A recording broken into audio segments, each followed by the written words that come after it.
Rehefa miresaka orinasa sika dia mby ao an-tsaina avy hatrany ny mahakasika ny fampindramam-bola isan'ny manana andraikitra goavana amin'izany famonjim-bola izany ny banky eto Madagasikara isan'izany ny banky BOA maray anjara ao anatin'ny ny hetsika iny manolotra fampindramam-bola amin'ny endriny vaovao ity banky ity. Manana andraikitra lehibe amin'ny fampiroboroboana ny sehatra ara-toe-karena indrindra ny sehatry ny indostria ny banky. Ny banky BOA izay anisan'ny mpanohana ofisialy ny foaraben'ny indostria Madagasikara na ny SIM dia manana tolotra amin'ny fampindramam-bola ho an'ny mpandraharaha ara-indostria. Raha ny rôle ny banky amin'ny fampandrosoana ny firenena zany dia izay dia mahatsapa mihitsy hoe ngeza dia lehibe dia lehibe ny anjara toeran'ny banky satria ny banky zany no mampindram-bola no mamatsy vola ny fampandrosoana ny sehatry ny indostria. Ary izay ilay nolazaiko teo hoe izay indrindra zany no mahatonga ny BOA eto satria BOA zany dia avonina mandrakariva ny ampitombo ny fampindramam-bola zany indrindrindrindra ho an'ny sehatry ny indostria. Dia izay no anjara votonay zany ao anatin'izay fampandrosoana.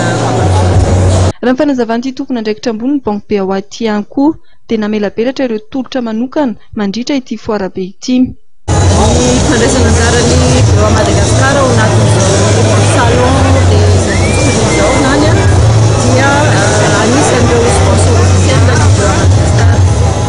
Sponsor officiel satria izahay moa dia manohana mandrakariva zany ny secteur clé ny économie ary ny secteur industriel zany ao anatin'izay.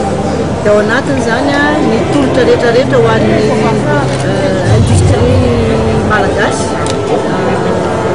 Ao anatin'izany zany ny crédit d'investissement mahazatra antsika satria mila manovana manatsara kokoa ny équipements matériel ireo industrie ireo dia ao anatin'ny tolotra izay tolotra izany.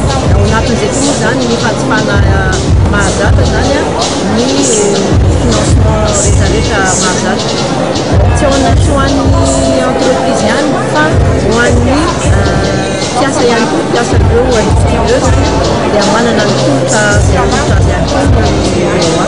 Marihana fa tsy afa-misaraka amin'ny sehatry ny fampandrosoana ara-indostria ny fikirakirana vola amin'ny alalan'ny fiara-miasa amin'ny banky.